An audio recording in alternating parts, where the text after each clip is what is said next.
Alright, in these next few lectures we're going to shift gears a little bit, moving away from biopotentials and looking at other things in the body that we might like to measure and the kind of instrumentation associated with that.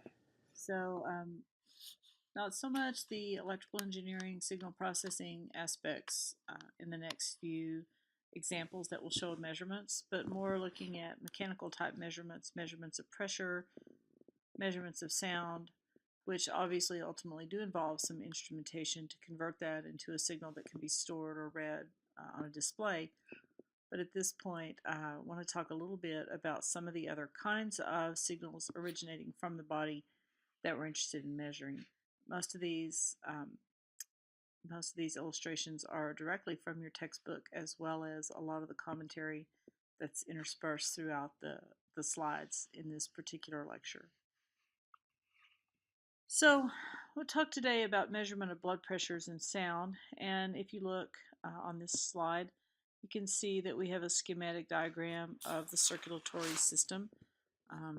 And so we have the heart and we have the lungs, and of course the lungs are very important because they interchange oxygen and carbon dioxide. So we breathe oxygen in, the lungs oxygenate uh, the blood capillaries then release carbon dioxide to the lungs, and we breathe carbon dioxide out. So the heart, lung, pulmonary circulatory system is very critical to being able to keep blood flow oxygenated to deliver to tissue. And so then the tissue is in the extremities and basically the area outside of the heart and lungs, all parts of the body outside of the heart and lungs that involve blood flow. So basically, what we have is in the heart, the left ventricle is going to eject blood through the aortic valve into the aorta. And then that blood is distributed through the branching network of arteries, arterioles, and capillaries. And the blood then returns to the right side of the heart by the vein system, the venous system. It fills the right atrium, the filling chamber of the heart, and it flows through the valve into the right ventricle. The right ventricle then pumps this into the pulmonary artery through a pulmonary valve, flows through the pulmonary arteries, the arterioles, capillaries, and veins to the left atrium. And so this is where oxygen diffuses from the lung to the blood, and then carbon dioxide diffuses from the blood to the lung. The blood flows from the left atrium, the filling chamber of the left heart, through the mitral valve into the left ventricle. When the left ventricle contracts in response to the electrical stimulation in the heart, then blood is pumped through the aortic valve and into the aorta. So that's sort of the story of what happens with blood flow. Now, one of the reasons that we want to monitor blood flow, blood pressure, and the sounds of the heart is that it can help diagnose problems with the heart. It's a very inexpensive, non-invasive, uh, field-friendly method of a very quick measurement to determine if there's some major problem. So this is just discussing the relationship between the heartbeat and the pressure. If you recall, we talked about these electromagnetic dipole waves, so to speak, that basically traverse through the entire heart. This stimulates contraction of the heart muscle through the various cells, and then the contraction of the heart muscle basically acts like a pump. And so we have varying pressures that occur in different areas of the heart. So I included this slide because I think it's quite interesting to look and see that inside the actual heart, the pressures are quite a bit different from what we might expect when we think about a blood pressure measurement, which a normal blood pressure measurement would be roughly 120/80. And so you can see that in the pulmonary artery, the pressure is more like 30/12. In the ventricle, the pressure is the systolic pressure is between 90 and 150 millimeters of mercury, but if you look, the diastolic pressure is between 6 and 12, and then the arterial pressure, the upper number ranges from 90 to 150, and the lower number, the diastolic, ranges from 60 to 80. So this is closer to what you actually measure with a blood pressure measurement that you might do in the arm.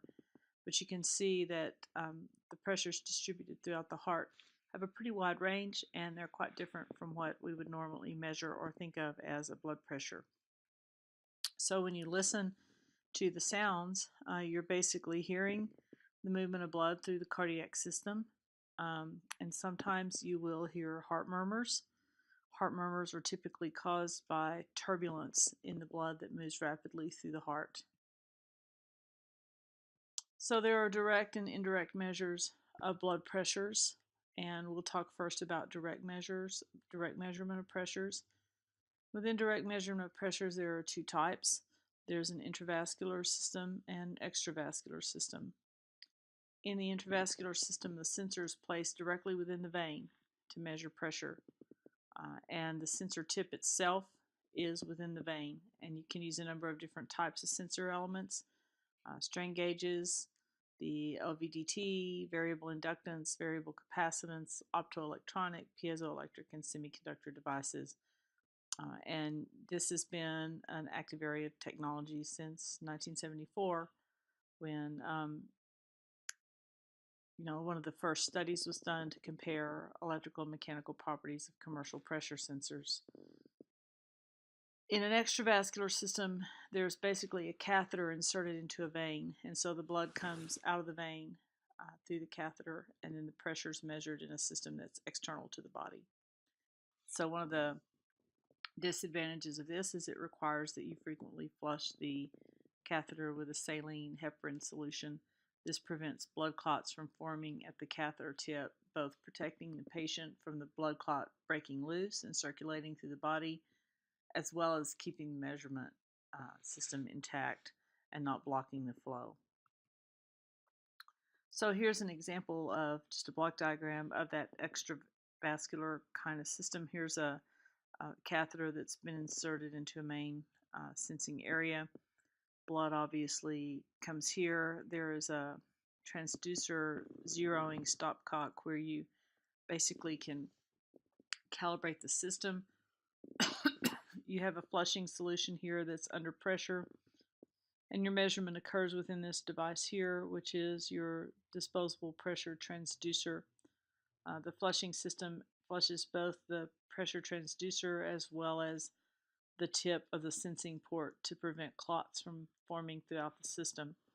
So you have your flushing solution that enters one port, and then you have an electrical transducer that is also connected to this pressure transducer. So your actual signal output occurs here, and the pressure measurement occurs outside of the body.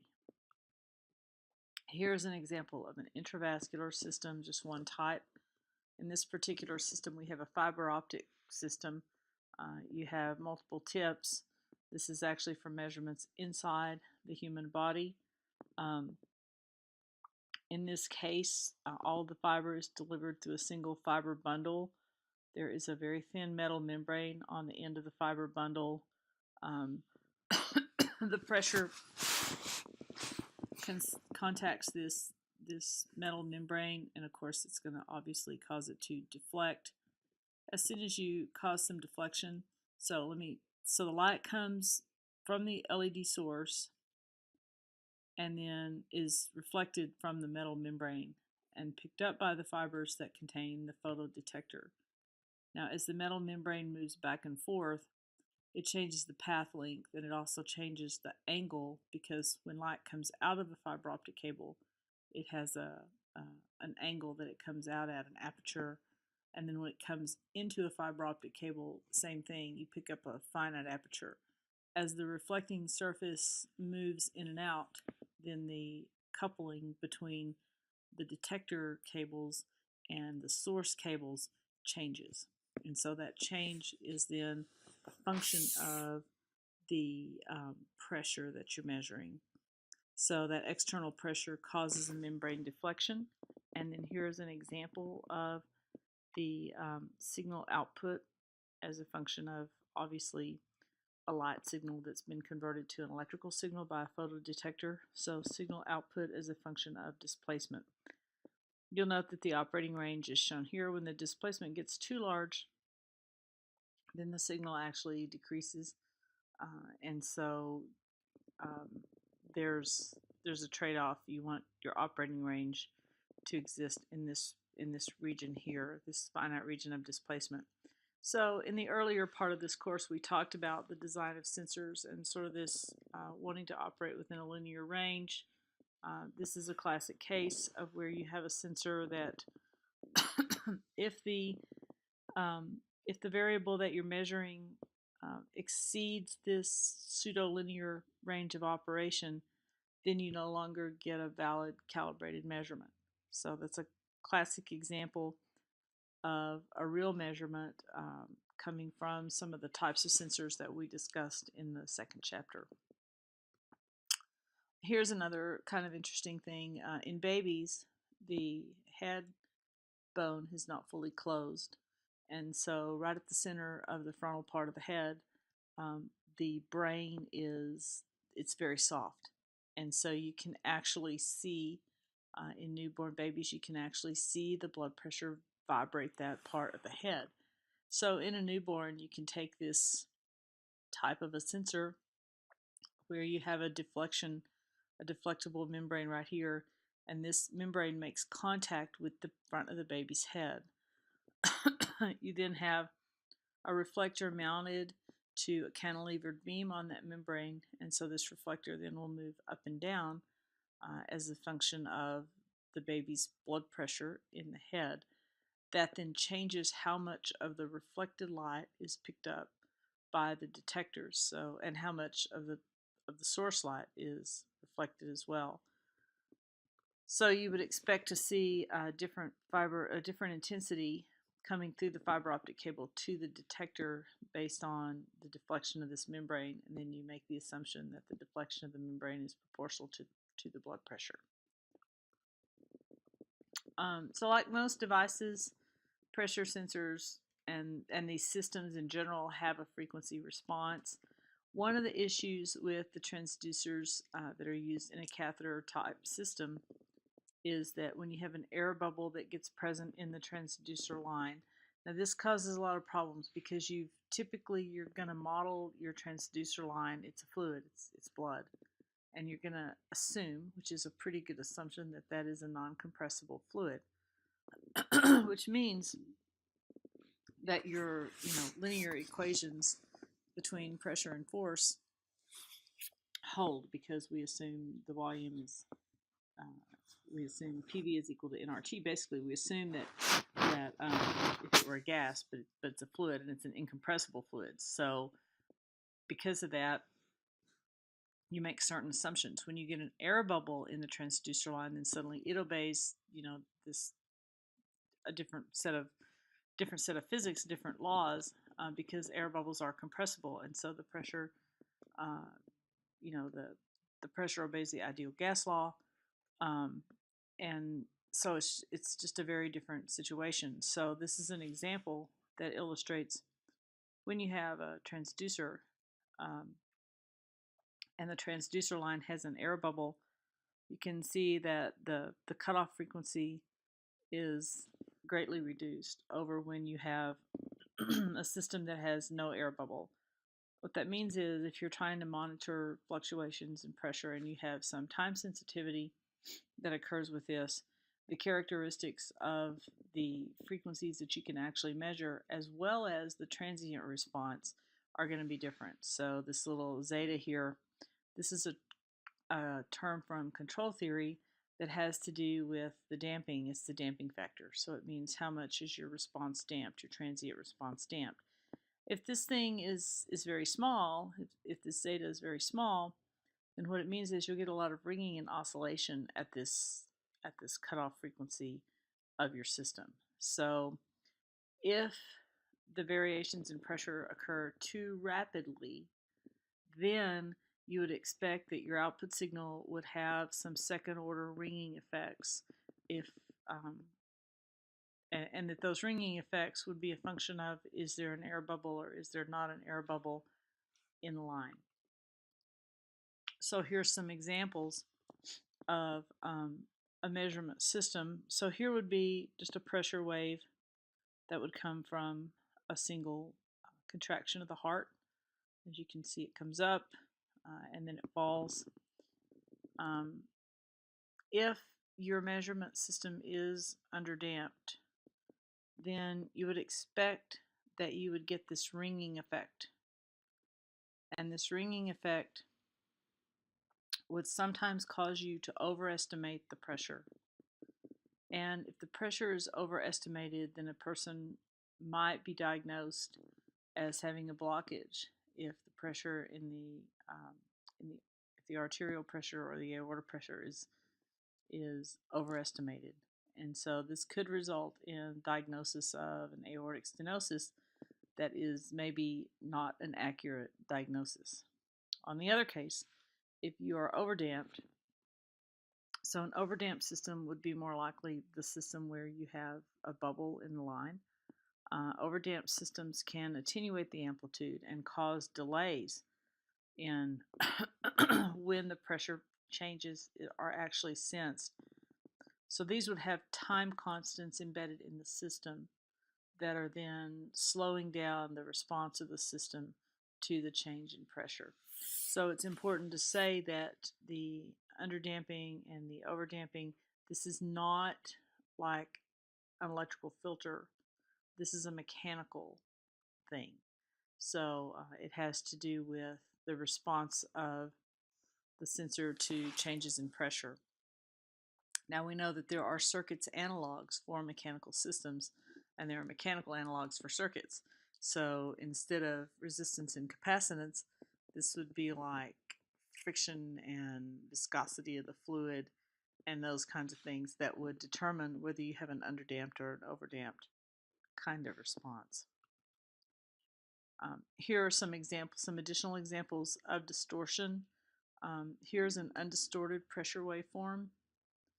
And then here's what that looks like when you have an air bubble in the catheter. So what you're going to notice is you're going to notice the rapid time change is somewhat slowed. The peak is rounded. Some of the sort of fine structure in the wave is absorbed and smooth. It's almost like there is a little bit of an integrating effect in the measurement. So, and also notice that the amplitude is decreased, the amplitude of the wave is decreased. So that would be, that would be like an overdamped system where you're not getting the crisp temporal changes. So you have some time delays, and you also have, you're not showing the higher frequencies. On the other hand, the underdamped system might be something which is referred to as catheter whip distortion. This would mean that there is potentially a bend in the line, and it is in an area where it's measuring the fluid flow at a fairly high velocity. So what this means is that within the line itself, you have some turbulences and some unstable oscillations in the fluid flow because of this high velocity fluid moving into the line and the possible bend. And so what you would see there is you would see this excessive ringing. And note that the ringing tends to occur after rapid changes. So you would see the ringing following the rising edge, and you see the ringing following the falling edge of the waveform. So this would be a classic example of an underdamped system because you have this ringing that shows up in the waveform as opposed to your smoother curve. So in addition to measuring, directly measuring blood pressure, sometimes cardiovascular issues are diagnosed by using sound. The most classic thing that you probably are familiar with is the use of the stethoscope. Um, the heart sounds are related to what's going on with the heartbeat, and so this figure shows basically as a function of time what are some of the kinds of different sounds that you hear. So the first heart sound occurs when you have the movement of blood through the ventricular valve or the ventricular systole. And so that's going to occur right here where the mitral valve closes, the aortic valve opens, and so you hear your first you hear your first sound. The second sound is coincident with the completion of the T wave. So the first sound is sort of the stronger sound. The second sound is a little bit of a weaker sound. The third sound is attributed to a sudden termination of this rapid filling phase of the ventricles from the atria and the associated vibration of those muscle walls, which are now relaxed. So this is low amplitude, it is low frequency.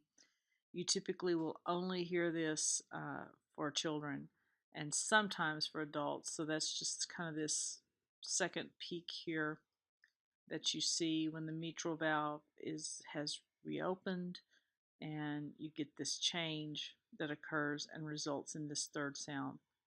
The fourth sound, or the atrial heart sound, which isn't audible but can be recorded by a phonocardiogram, occurs when the atria contract and they propel blood into the ventricles.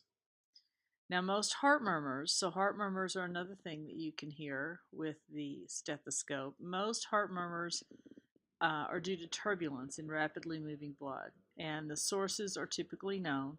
They typically have a characteristic sound and also a characteristic time during which they occur.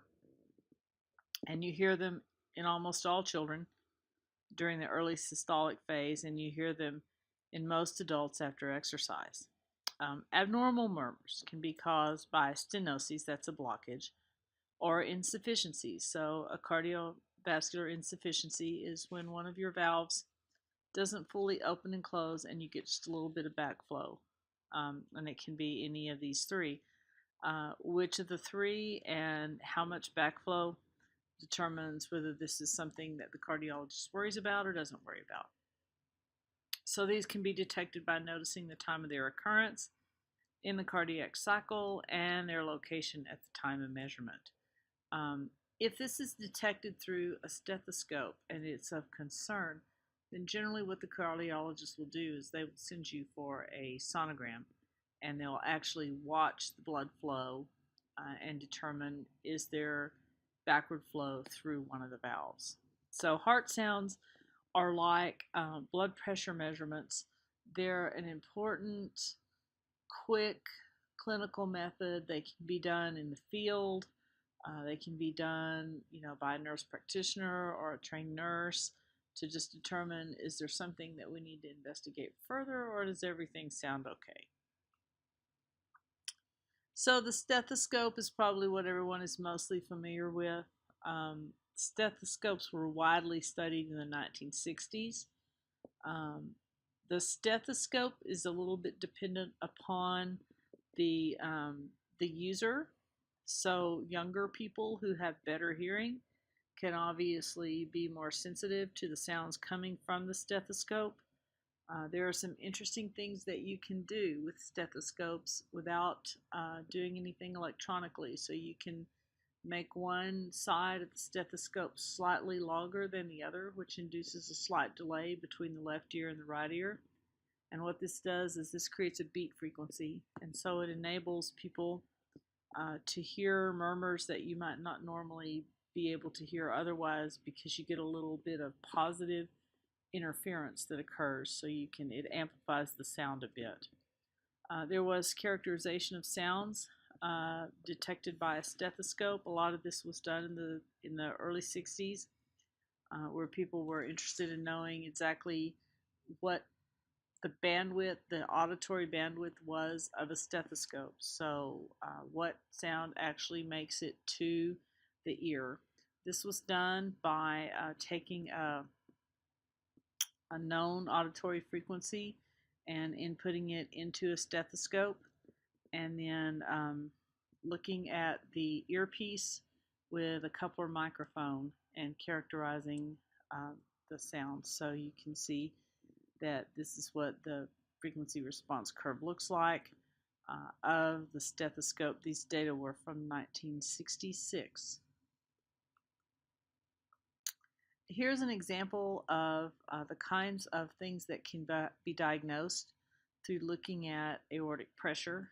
Um, in this example, you have a left ventricle that has been blocked, and so this person has a blockage. And if you look here at the difference, there's a big pressure gradient difference between the left ventricle and the aorta. And so that would mean that the blood flow is not really making it through uh, the areas it should be making it through. After an intervention, a surgical intervention, you can see that the aorta has been opened up, uh, or whatever the blockage is has been opened up and relieved, and now you see the pressures approach the same level. So this measurement of pressure can be done to determine, without the use of imaging, it can be used to determine that the pressures are what they should be, um, as far as response to some kind of therapy. So the other kind of measurement, so what we've discussed so far, with the exception of obviously listening to the heart sounds, what we've discussed so far are direct blood pressure measurements. It's also possible and most common to make indirect blood pressure measurements, and the advantage of these is that they are non-invasive, they're very affordable. You can now go out for $40 to one of your local drugstores and buy one of these, a machine where you don't even have to listen. It'll do it for you. Traditionally, this is done in the physician's office, and it has a cuff here, the cuff we're all familiar with. This cuff is inflated with the pressure, and ideally the pressure of the cuff will exceed both the systolic and the diastolic pressure. So it's going to exceed the pressure that's in your arteries. As the pressure is released from the cuff, then at some point the artery will be opened again and blood will flow, and you'll be able to hear that through a stethoscope or feel it by feeling for the pulse. So the signal's detected either through touch or through sound. Obviously, this takes a person who's been fairly well trained in making these measurements in order to be able to accurately do this. So an interesting new development, it's not super new, but it's fairly new in biomedical instrumentation. I think we've discussed before that when we talk about new methodology, often it's actually 15 or 20 years old because of the patent and approval process. So a new technology is arterial tonometry. Now, tonometry's been around for a long time. It basically uses a force sensor that is in a as close to frictionless as you can get it piston type arrangement, uh, mounted on a membrane. There is some pressure on the membrane that makes the force piston move up and down, and the response of the piston, the motion of the piston, is directly proportional to the pressure. So this was used for many, many years by ophthalmologists to determine intraocular pressure to diagnose glaucoma and other problems with pressure in the eye. But more recently, it's been adapted to measure blood pressures on the surface of the body. So advantages to this. You can measure it a lot more places than just the arm. So you can get a little more localized with your pressure measurement. It gives you pressure as a function of time. So unlike the blood pressure cuff, which will give you two cutoffs, it'll give you systolic and it'll give you diastolic. So you know that's the typical, oh, your blood pressure is 120/80. What the tonometry can do is it can actually give you pressure as a function of time. So you get not only the max and min, you get the shape of the pressure wave. So conditions for when you can use tonometry or use a tonometer. First of all, you need to have a bone. So you need to be in the presence of a bone, and this supports the artery in the opposite direction to the applied force. So these things look like a little pin, and basically, or else a wristband, a wristwatch, and basically they apply some pressure to sort of flatten the artery, and you have to have something on the other side of the artery that will resist that force, so it needs to be done in the area of a bone. The hold down force is going to flatten the artery wall at the measurement site, but it has to do it without occluding the artery, so you don't want to block the artery, you just want to flatten the artery. Compared to the artery diameter, the skin thickness over the artery needs to be insignificant. The artery wall should have the properties of an ideal membrane. The arterial rider positioned over the flattened area of the artery is going to have to be smaller than the artery. And the force transducer spring constant, KT, is going to have to be larger than the effective spring constant of the artery. In other words, it's going to have to move more in response to force than the artery. So one of the issues, here's kind of a picture. This would be your bone that constrains the artery inside the body. Here is the skin, and here's the tonometer. This is how the artery is getting flattened. If this were a single plate here, you can see that the artery would only be under a portion of the plate. So what people have done is they've created arrays where there are multiple little elements of these arterial sensors. And so each one of these contains a force sensor, and that gives you better localization and allows you to do some averaging and some back calculating of the geometry, giving you a better measurement. So before we conclude the lecture, I wanted to go to the patent disclosure that was filed on this device. So if we go to Google Patent, we can see that this initial filing date was May 28th, 1999, and the publication date was 2001. It was actually originally filed, the first version was filed in 1994, and then you can see that was abandoned, and it was filed again in 1996, and that was abandoned. It was filed again in 1997, and this one, which was filed in 1999. So you can see we have so far a 5-year process in the development of this device, just with the filing and refiling of patents. So as is common in these patent disclosures, you can see that they're talking about the advantages of using this method. People have wanted for a while to know the entire blood pressure waveform, but invasive methods can be dangerous as well as uncomfortable. So occlusive cuff measures can give some indications of this, but not particularly good ones. So basically you are looking for this continuous measurement.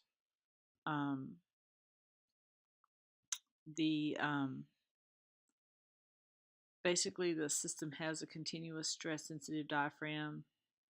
It's adapted to be deformed in response to stress against a pre-selected artery. Then you can see they've designed a mounting apparatus, a base portion, a sensor platform, a quick disconnect, and a means for adjusting the sensor relative to the tissue. So we'll just look at some of their figures. Here is his patent drawing illustrating that this is going to sit over the pressure measurements actually going to be made at the top of the wrist. And it's got a connector that goes to a controller and a display. The control electronics are contained external to the sensor itself. Here is a cross section showing artery and bone.